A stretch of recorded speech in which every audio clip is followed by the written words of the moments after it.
Marrakech accueille également un forum consacré aux énergies renouvelables. Une importante délégation de ministres et d'hommes d'affaires de la Guinée équatoriale, qui est l'invité d'honneur de cette première édition, prennent part à cette réunion. Le thème central porte sur les énergies renouvelables et les défis auxquels fait face le continent africain. Reportage Seder Benzina, le récit de Rita Sarr. D'ici 2030, les énergies renouvelables pourraient couvrir le quart des besoins énergétiques de toute l'Afrique. Une perspective qui a poussé de nombreux pays du continent à mettre en place de nouveaux chantiers plus économiques qui respecteraient l'environnement. À l'image de la Guinée équatoriale, invité d'honneur du Forum africain des énergies renouvelables, un État qui a choisi de s'inspirer de l'expérience marocaine en la matière.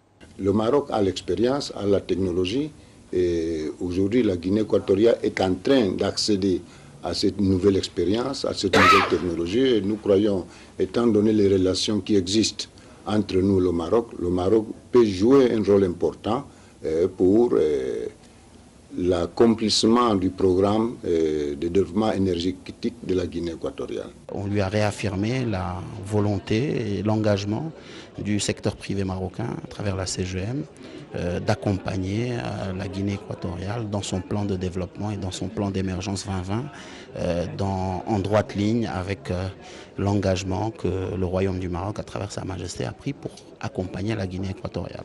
Lors de la COP21, plusieurs chefs d'État africains ont adopté un projet qui prévoit de faire du continent le leader en matière d'énergie renouvelable, et ceci en atteignant un potentiel de 300 gigawatts de puissance en 2030, une transition énergétique à laquelle le Maroc participe activement avec des projets d'envergure. Nous visons dans un premier temps ce qui est réalisable. Nous souhaitons également faire face aux défis actuels auxquels est confrontée l'Afrique, notamment la précarité que connaissent certains pays du continent. Nous pouvons tenter d'atténuer cette précarité si les populations de ces pays accèdent à l'électricité, notamment grâce aux énergies renouvelables. Le gouvernement chilien vient d'annoncer la gratuité en termes d'électricité pour l'ensemble de sa population. Alors j'appelle tout l'ensemble de nos États africains à pouvoir faire de même et à s'appuyer, pourquoi pas, sur l'exemple du Maroc et de son énergie solaire.